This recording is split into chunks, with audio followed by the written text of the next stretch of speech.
This is That Means Nothing to Me, a podcast about incredibly specific accomplishments. I am your host, 𝕔𝕙𝕤𝕤. Welcome to the episode.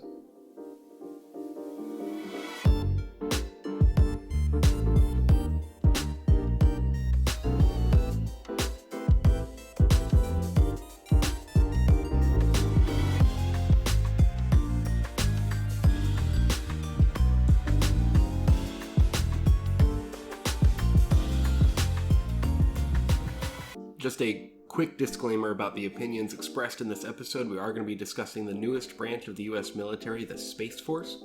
Danny is by no means an expert on what they're doing or how they're building the organization. Any piece of information he presents can be found openly on the internet and therefore should not be treated as more credible than any other news source.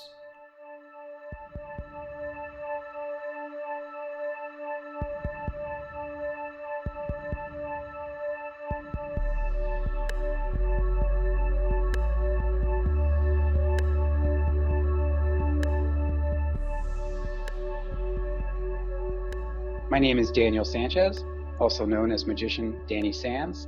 I'm an Airman First Class in the United States Air Force, and I wrote the Space Force motto, Semper Supra.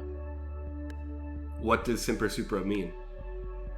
Semper Supra is Latin, and it translates as always above.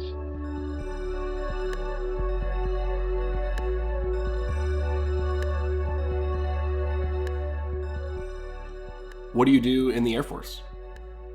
I work in public affairs. I'm a broadcast journalist. We tell the story of the Air Force. We document things that need to be documented, or we're the connection between what's happening in the Air Force and the public. And if the public wants information, they can get it best through public affairs, because we are the hub for communication, both between the commander and people who live on the base and who serve under him or her. So it's like a two-way communication between the commanders and the rest of the servicemen, as well as communication between the local community where the base, like whatever city the base is in. We help build those relationships between the local news, the local authorities and government, as well as the American people in general. And what does that look like on a day-to-day basis?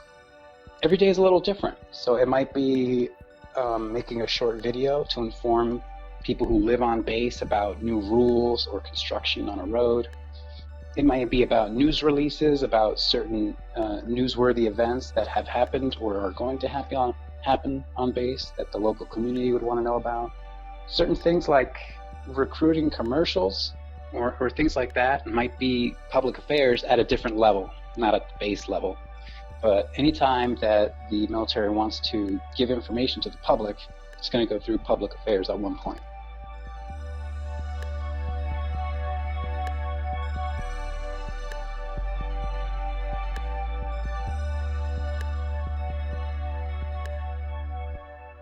Did they put out word that they were looking for a motto, or you just suggested it and they went, oh, that's great, that's really good?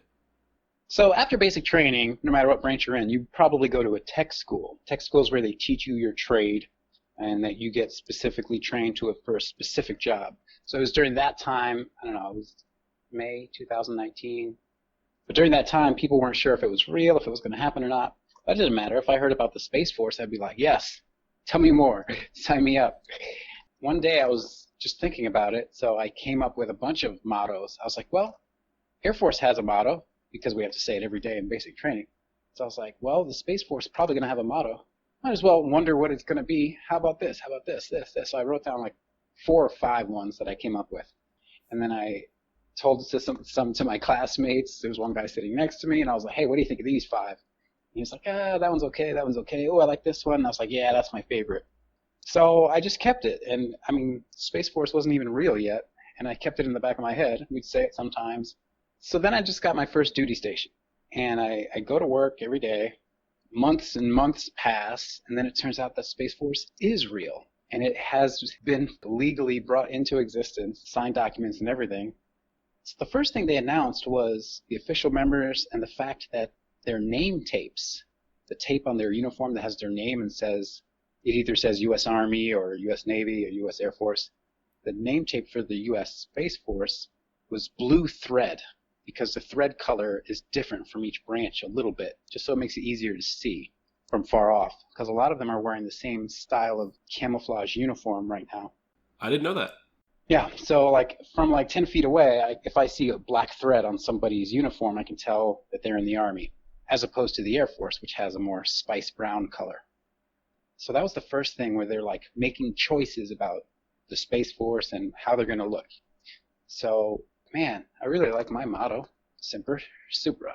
And I had all my reasons for it. I told some leadership on my base, like walking up the steps, casual conversation. I said, hey, I kind of have this idea. Do you think that'd be a good motto? And they're like, yeah, I guess. Sounds all right.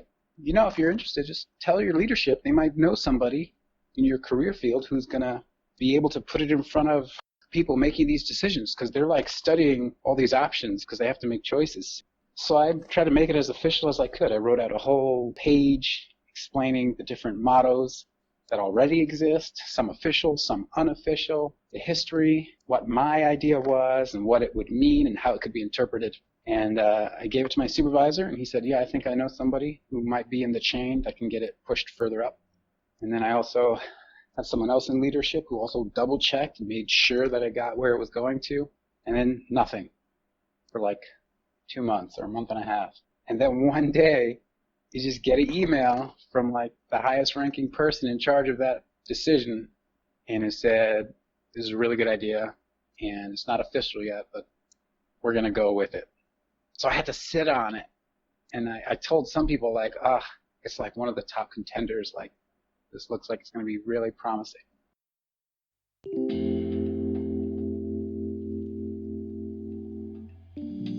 And that was it. There was no call out. There was no contest. There was no mass email that went out asking people for suggestions. I just knew that that was one thing that I was like, I'll take this chance, and I'll send this email up to whoever. And if somebody sees it, they see it. What were some of the other mottos you came up with, if you remember them? I have no idea. And I don't know where that document is. I probably wrote down like 5 of them on a Word document. I think it was on my, like in the cloud, on a drive in the cloud on the internet that we were using for school. And once you graduate, everything in your drive gets deleted for the next class or whatever. So I have no idea what else it could have been or what else I came up with. But I remembered this one because it was the one I liked the most.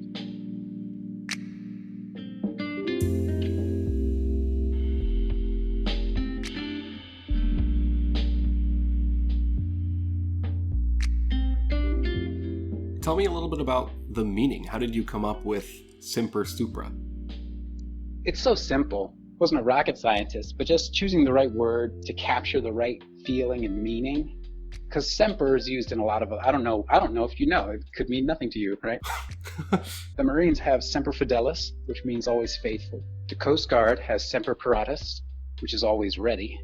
And the Navy has the unofficial motto, Semper Fortis, or always courageous. I took one word is already written for me, always, semper. So I just had to find a second word because I want to keep it short.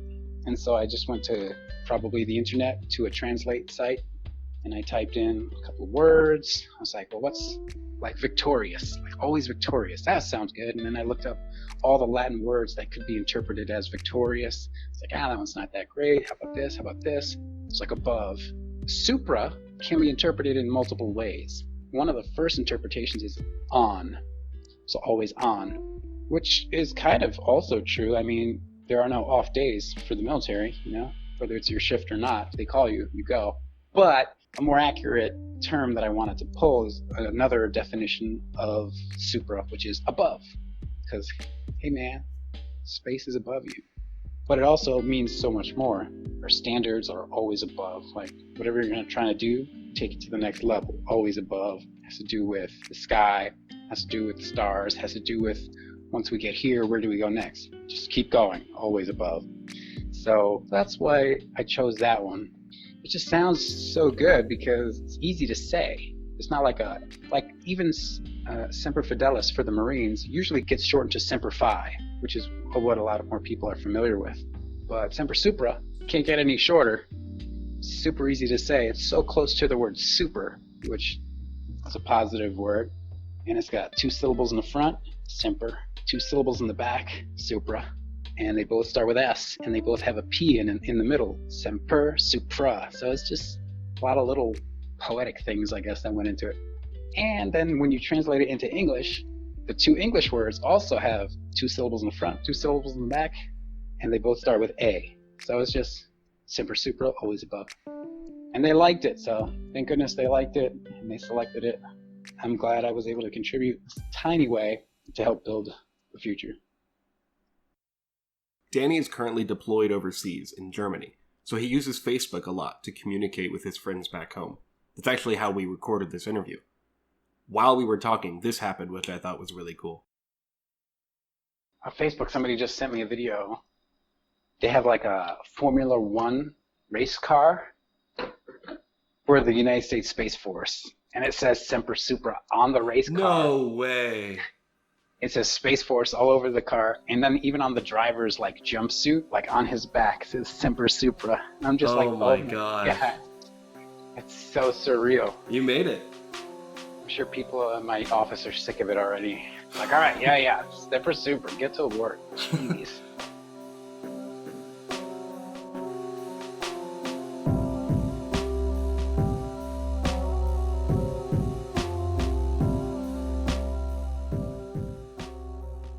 I can tell you about something else that'll mean nothing to you.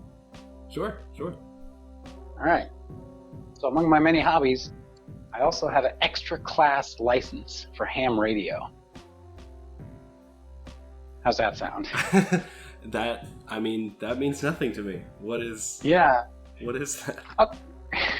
Okay, well, you know, truckers on the road, and they have their radios that they talk into. Like the stereotypical truckers, like, I'm coming down Route 66. So those radios that they're using in their trucks, their big rigs, those are CB radios. Charlie Bravo, CB. So CB stands for Citizen Band. That means a band is a range of frequencies. That's why if you look at your AM/FM radio in your car, if it's an old enough car, you can see the band, like the little white stick that moves left or right with all the numbers. That band is a specific set of frequencies used for public radio. So you can tune to the left or tune to the right until the dial stops moving, because there are electronically frequencies go to infinity, but these radio frequencies in your car only go from here to here, and that's where all the popular music you listen to and the news and the weather, those are the frequencies that those news companies use. There are more frequencies. So in a CB radio, a trucker, he uses a different set of frequencies, and anybody can use them who is a citizen. That's why it's called Citizen Band. So all you do is plug the radio in, and it looks like you're going channel 1, 2, 3, 4. But those channels are only memory slots, and each memory slot is a very specific frequency. Just like 103.5, your radio station that you listen to is 103.5 megahertz. So Citizen Band radio is what the truckers use. So there are other frequencies called ham frequencies, HAM. It doesn't stand for anything really. It's almost like one of those things that's lost in translation to history. Can't remember what it stood for. It's also called amateur radio. So there's amateur radio frequencies, and in order to use those frequencies, you have to take a test. So the extra class license is the highest level of license you can get. It's the most difficult test. And once you get it, you're allowed to speak on those frequencies. You can build radios or manipulate antennas and try and reach as far across the globe as you can, within some limits. So I just found that interesting, and I studied radio technology and the tests, all the questions, and I took the test, and I have a call sign. My call sign that's assigned to me is K2DNY, Kilo 2, Delta November Yankee. And to most people that means nothing. But it's really cool. And if I meet mostly it's like older people, because as technology has advanced, we don't really need radios anymore. Everyone's got cell phones, which is actually just a handheld radio. I'll tell people that. I haven't been able to use it because I'm here overseas, and the rules are a little different on what you're allowed to transmit. Plus, I didn't bring my equipment. But that's another one of my way out there hobbies that people have no idea, or many people don't know anything about. So what is the point of getting the license? What all can you listen to on it? The point is that you can experiment and listen to anything that's being transmitted on those frequencies. So if the grid, the entire electrical grid that our country and every other country is based off, goes down, something happens and your cell phones don't work, the people with the amateur radios, the ham operators, their equipment's going to work because it's not built on a network. It's their one station with all the power and all the receiving and transmitting power to another. It's station to station.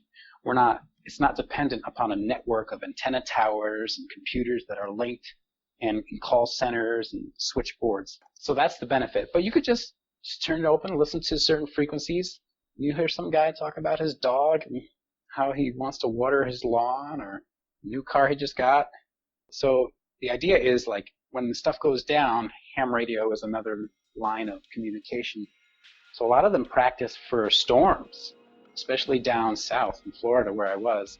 They're like on a storm watch team where they'll go to like the local Red Cross and set up emergency communications to help firemen, to help police establish communications. Because if whatever communication line local government is using goes down, they can call in these people who bring their equipment and make contact with each other so that people can manage emergencies. That's one of their uses. How do you sign off on ham radio? Yeah, really, you just say your call sign at the end. So you say, Kilo 2, Delta November Yankee, 73. And what does 73 mean? 73 is like shorthand. Again, it's lost. I mean, people have different things and where it came from. It just means like goodbye. It's like a goodbye, have a good day. Some people say 73s. They make it plural. And then there's people who argue about you can't plural number. You just say it once for everybody. It's like, no, I'm saying it one for him, one for him, not 73s. Or you can say K2DNY, clear.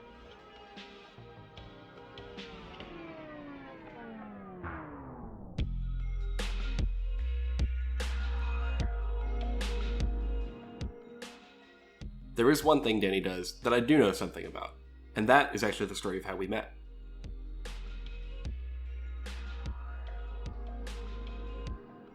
Tell me about your second job. So my second job that I got still when I was in high school was at a small stand in the mall selling magic tricks. So I learned these like 5 magic tricks, and everybody walking by in the mall, I would try to bring them over and get them to buy like a magic kit. And I didn't know any professional magic at the time. But that was like the start of it. So after I learned those 5 tricks really good, people were like, oh, you're really good. So I was like, I guess, thank you. Do you want to buy the kit? And then when they didn't want to buy it, I'd be like, back to square one. But I did keep those skills, and I learned some basic tricks. And then years later, I picked it up again when I moved down to Florida, and I got a job at a local magic shop down there because I just needed some extra money. So it was just part-time. And I found a magic shop, which they're getting harder to find, but they liked me and they let me be the man behind the counter showing some simple tricks, you know? And then I met like a really cool circle of magicians, including you, sir, down there in Orlando. And I just started trying to do my own shows. And I worked also in Universal Studios. There was a magic shop there that I worked at. And you just slowly build, like a pocket full of tricks. And those are the tricks that you do very well. So, yeah, I was able to do a couple shows. I won a couple of contests. There are magician conventions, in case people out there don't know. And there are contests at those conventions. And sometimes all you got to do is sign up. If you sign up and you're the best one who shows up, then you win. You don't have to be the best in the world. You just have to sign up, show up, do your best. Which is kind of what happens later with the motto, because nobody told me to submit an idea to anybody. And I wonder how many other people had great ideas. Maybe someone came up with the same motto. If they didn't submit it and write a letter on their own accord, you don't get recognized. It doesn't reach the right people. So that's how I won some magic contests, and that was really fun. You won Magic Dove too, right? Yes. So I won Magic Dove, Magic Shop's Magician of the Year. I won Florida State Magic Convention, staged first place. So yeah, I've done a bunch of things, and then I'll forget that I've done them. Like, I'll go through my whole resume in my head and be like, yeah, then I did this, then I did this. And then somebody would be like, hey, didn't you do this? I was like, oh, crap. Yeah, I did live in Japan for like 4 months and teach English. Totally forgot about that. Danny had, in fact, forgotten to mention that he had lived in Japan for 4 months and taught English. I didn't know he had done this. So I asked him about it. So there's a lot of programs where if you have a bachelor's degree and you're a native English speaker, you can go and be an assistant language teacher because they want native speakers in the classroom. So I applied for the job, I got it, didn't have any teaching experience. I flew over to Japan and lived in a tiny apartment. I would just be placed in a different elementary school every week or every 2 weeks. They're more like middle schools. Their grade systems are a little different than ours here in the United States. And I would just try and do a simple lesson based on the topic that the teacher gave me, like the week before. And that's what I did. I was out there all alone, didn't really have any friends. I had like 2 other English speakers from the same company that I worked for, but they lived like 40 minutes away by train. So I was supposed to stay longer, but I just wasn't feeling it. I wasn't feeling satisfied. But it's an amazing, beautiful country. Very nice people. The trains are all color-coded and easy to understand. Did you pick up a lot of Japanese at the same time you were teaching English? No. None? None. Well, some, but it's all like, excuse me, where's the bathroom? If the bathroom can't be pointed to from where we're standing, I won't understand anything they describe to me. So it was difficult, the language barrier.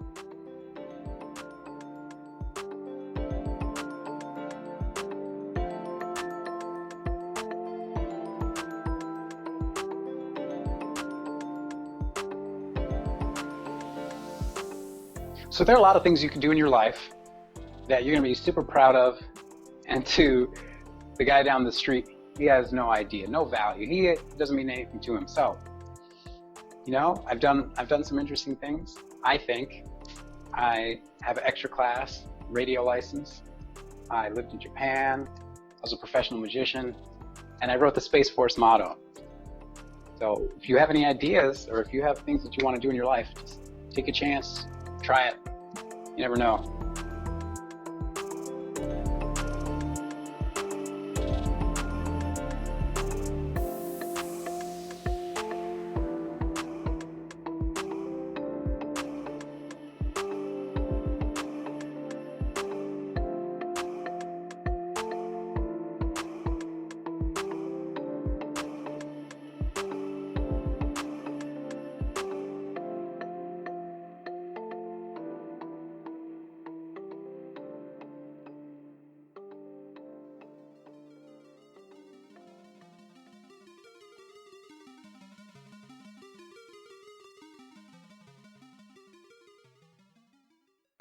That Means Nothing to Me is an incredibly well-done podcast hosted by me, 𝕔𝕙𝐻𝐻𝐸.